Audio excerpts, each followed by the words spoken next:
Hi mga ka-YouTubers! Welcome back po sa ating channel at sana last time meron kayong natutunan sa ating video editing tutorial at meron nag-comment about sa Lightroom at ngayong araw na to, tuturuan ko kayo kung paano gumamit ng Lightroom. At kung first time nyo magbukas ng Lightroom, huwag kayong mag-alala dahil ang video na ito ay para sa inyo.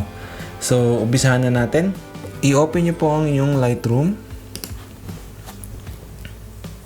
At once na na-open up siya, itong unang-una nyong makikita. Ang una kong ituturo sa inyo ay ang pag-import at pag-organize ng inyong mga pictures. So sa baba, mayroon kayong makikita dito na import. I-click nyo lang siya. Ayan. At hanapin nyo po yung inyong mga files o kung saan nakalagay yung files nyo. Yung akin ay nandito dahil nasa memory card siya. Ngayon po, makikita nyo dito sa kabilang side kung saan nyo siya i-import o saang folder siya mapupunta. Halimbawa, sa desktop nyo siya gustong ilagay, i-click nyo yung desktop at mapi-preview nyo dito yung folder na i-create ng Lightroom.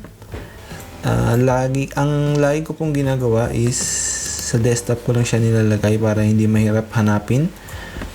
Pagkatapos, dito sa organize na to, click nyo lang at ilagay nyo siya sa into one folder. Ayan. Tapos i-click nyo to at gawa tayo ng name. Lightroom tutorial.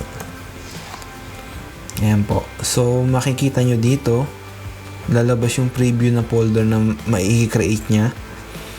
At once na create natin siya, ay import lang natin. Ito na po. Na-import na natin yung pictures na i-edit natin. At ngayon, i-explain ko lang sa inyo yung mga workspaces dito para maintindihan nyo yung Lightroom. Sa library panel, dito nyo makikita yung mga pictures, yung mga folders. Ayan, ito all photographs. Dahil dalawa lang yung pictures na in-import ko at meron ako sa Lightroom, ito lang siya. At kung gusto niyo naman makita sa by folder, ito nandito siya. Dahil nakasave siya sa computer, kaya nandito siya. Ngayon, punta tayo sa develop panel. Dito sa develop panel, dito nyo i-edit yung mga pictures. Dito nyo ma-adjust yung exposure, contrast, highlights, etc. At dito naman, kung meron kayong preset, pwede nyo gamitin. Ayan. Automatically na siyang magkakaroon ng adjustment dito. Reset. Ngayon naman, i-explain ko sa inyo itong mga to. Ang una is crop. And makikita nyo rin yung shortcut key nya, letter R. Ayan, kung gusto nyo i-crop yung inyong picture.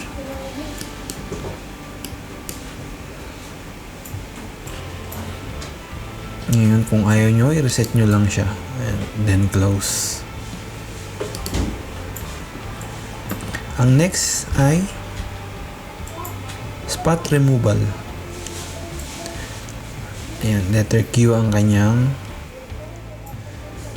shortcut key. Halimbawa, ito. Ayan. I-remove natin itong dumi na to. Ayan siya. Tanggal.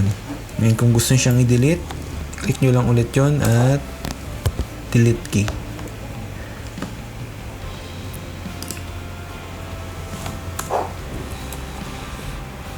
Ang next is red eye correction. Probably alam niyo naman to, yung may mga red eye dun sa mga pictures na kuha nyo. Pwede nyo siyang ma-adjust dito. Pwede rin sa mga inyong mga alagang aso at pusa. Next ay graduated filter. Ayan, ang shortcut key niya ay letter M. So halimbawa, itong side na to ay gusto niyo siyang ito lang yung ma-edit. Ayan. i-hold and drag nyo lang. And then dito pwede nyo siyang i-adjust. Ayan. Ayan lang. Yun lang yung part na may edit. Ngayon, kung gusto nyo i-reset itong settings na to, click nyo lang itong parang keys na to. Ayan. Marareset siya sa gitna. Or itong reset na to. Okay, close. Ang next natin ay radial filter. Ayan. Shift M ang kanyang shortcut key. Pwede kayong gumawa ng bilog, ayan, or oblong. At yung nasa labas niya, yun ang may edit. At meron din kayong option dito na i-invert. Ayan. Yun sa loob lang ng bilog na yun ang may edit. Reset. At ang next natin ay yung brush tool. Ang shortcut key ng brush tool ay letter K. Ito naman ay yung part na ibabrush nyo, yun lang yung may edit. Ayan.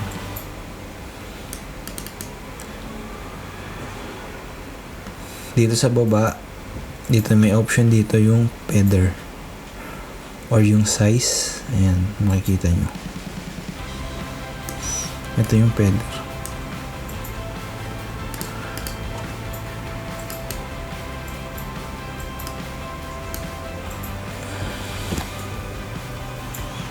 Wait lang, reset natin siya.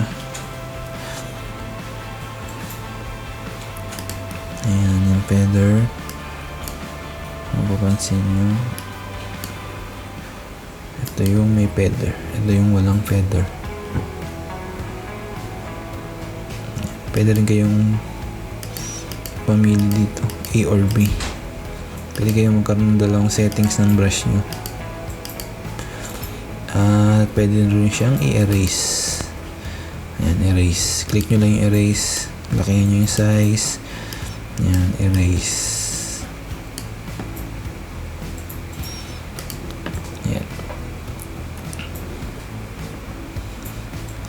Ngayon naman ay tuturuan ko sa isa dito sa mga panels na to.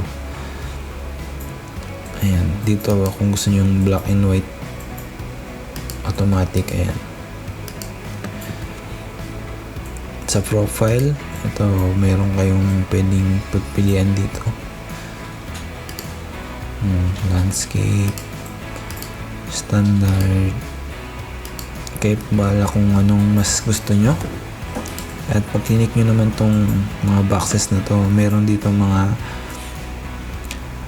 iba pang settings or preset na pwede nyong gamitin. Ayan. Then, itong drop tool na to, ito ay yung pang white balance.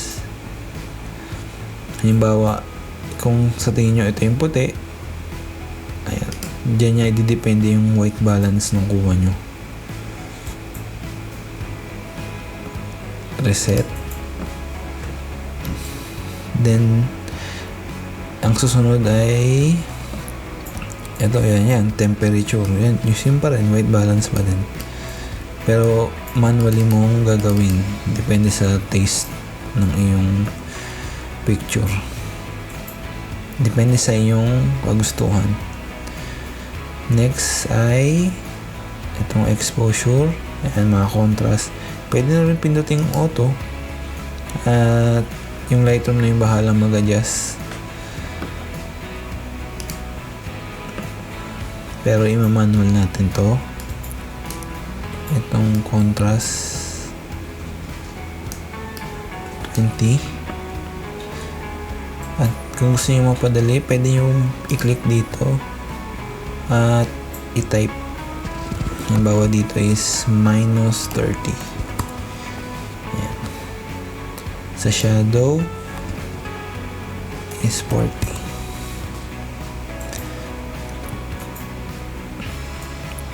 Itong white siguro -10. Sa blacks -15 para medyo magkaroon ng contrast.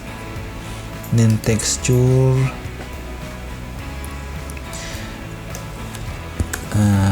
30. Yan. Kung nag-i-Instagram kayo, yan, alam niyo siguro, panigado alam niyo itong texture sa clarity na to. Yan, ingat lang kayo dahil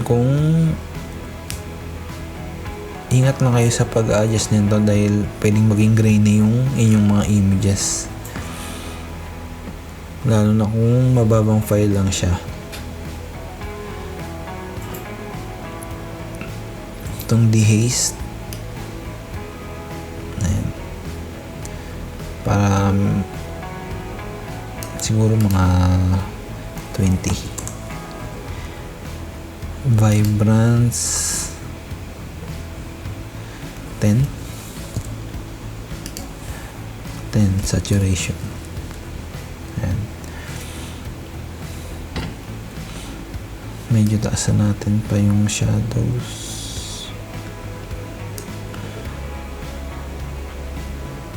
Ayan. So okay na itong basic panel. Sa tone curve, ganun din siya. Pwede yung i-edit yung highlights, yung lights and dark, shadows. Para dito, ang laging ginagamit nila is yung tinatawag na S-curve. Yung darks ay pababa at yung highlights is pataas. Ayan. Para mag-add ng contrast, or pwede nyo naman i-opposite, yung darks yung pataas at yung highlights yung pababa. Yan, S-curve. So depende sa inyo kung anong mas gusto nyo, pero sa akin okay na yung ginawa ko. Next is HSL or color. Dito nyo pa pwedeng i-pop up yung mga kulay ng images nyo. Halimbawa, itong saturation ng color green. Ayan, kung napapansin nyo, yung mga may green color, nagiging saturated siya. Sa hue naman, ganun din. Yung kung ano yung kulay na gusto nyo i-adjust, nandyan siya. Sa luminance, same. Then sa Lightroom 2020, meron silang picture na ganito. Example ito. Once naklinik ko dito, hold, then i-drag ko siya pataas yung mouse. Ayan. Yun yung magiging saturated. So automatically pinipili niya yung kulay na pinili mo at yun ang i-adjust niya.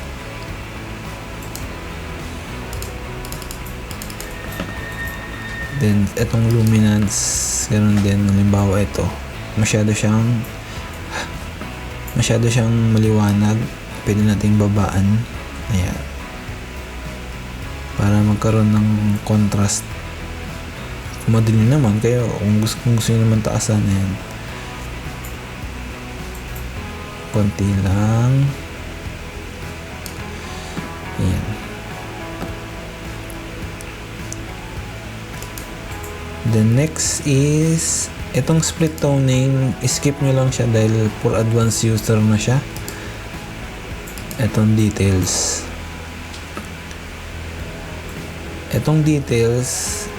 ayan, sharpening, pwede nyong ilagay ng 100 kung high resolution yung picture na ginagamit nyo. Pero kung hindi naman, siguro mga 30 pwede na. And then i-zoom nyo yung mga picture nyo at tingnan nyo kung grainy na siya. lalo doon sa mga madidilim na part. At kung napansin yung may grain na siya, ay lagyan siya ng noise reduction. Siguro 20. Pati yung color, gawin yung 30. Depende po doon sa image na ginagamit nyo.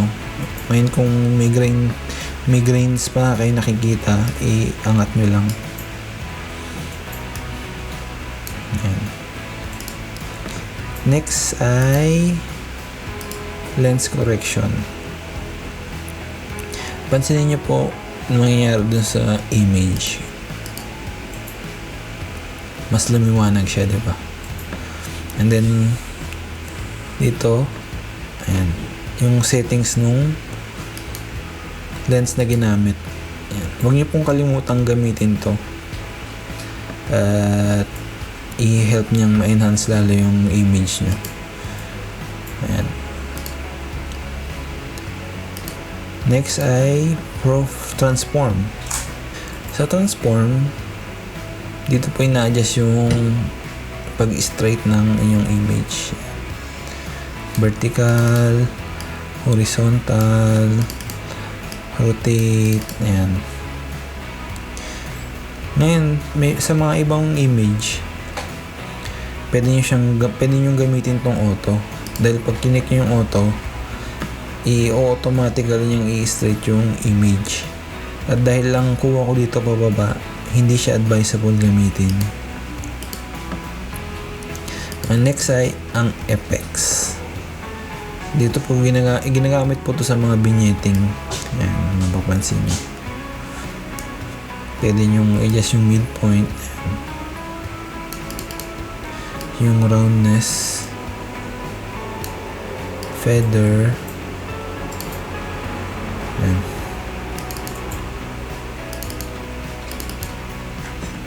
Kaya po kung gusto nyong gamitin. Pwede kung gusto nyong lagyan. Ayun. And then, next natin, bawasan ko lang yung konting highlight. Ngayon, kung okay na sa inyo to, gusto nyo to, at gusto nyo gamitin yung same setting sa mga ibang images nyo, punta kayo dito sa baba. Ayan, click nyo lang to. Pansin nyo wala to. Wala siyang, hindi pa na-edit to. Ayan. Hold nyo lang yung shift and then click nyo yung isang image. Ayan. Then hold nyo po yung Command Shift S or Control Shift S. Then lalabas itong option na to, synchronize. Click nyo na yung synchronize or pwede rin naman to. Click nyo itong synchronize. Ayan. Gusto niya nang kokopyain yung settings na ginamit natin dito at ilalagay niya dito. Ngayon, konting adjustment na lang gagawin nyo.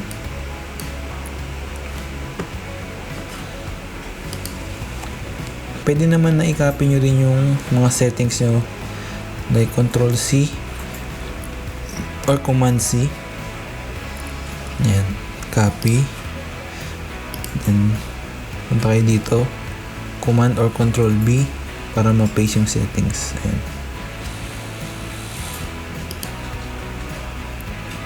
Ngayon naman, kung gusto nyong i-save tong settings nyo para magamit nyo sa previous editing nyo, punta kayo dito sa preset, click nyo create preset. Ayan, yung preset name, halimbawa landscape. Ngayon kung gusto kong gumawa ng panibagong group ng preset, eto dito yon. Ngayon kung gusto ko gumawa ng bagong preset, click nyo lang to, then new group, then gawa kayo tutorial, create. Ito naman ay lahat ng naka-check ay yun yung masasave sa preset. Create lang at ayun siya, landscape.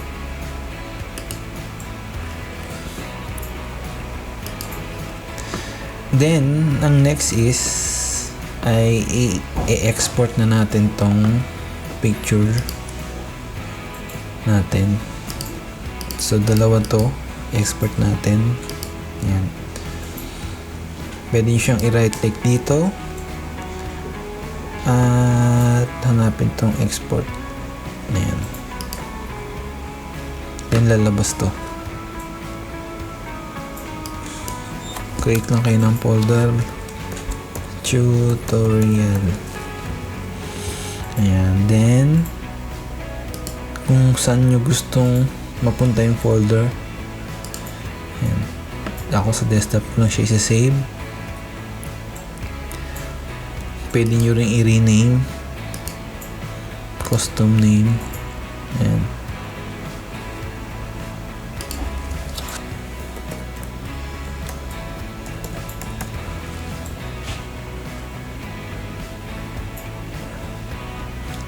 Yung file settings and JPEG and PNG or original, dahil gagamitin nyo to for Instagram or Facebook, I suggest na JPEG nyo siya i-export.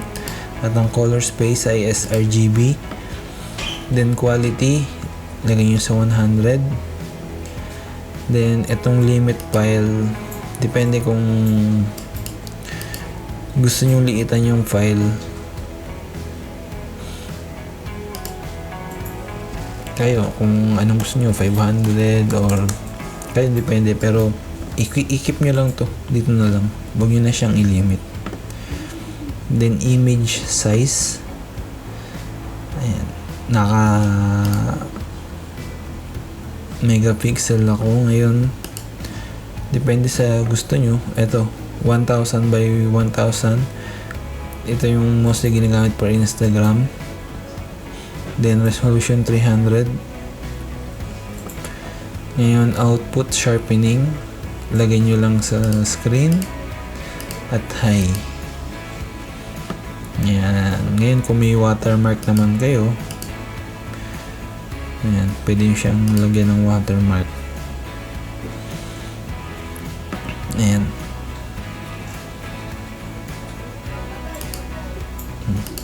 Pwede nyo ayusin dito, opacity. Pwede nyo ring ilagay kung saan nyo gusto.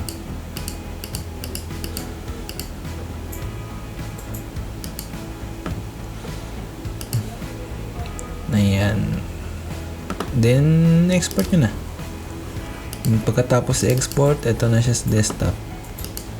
Ito na yung picture na inedit natin.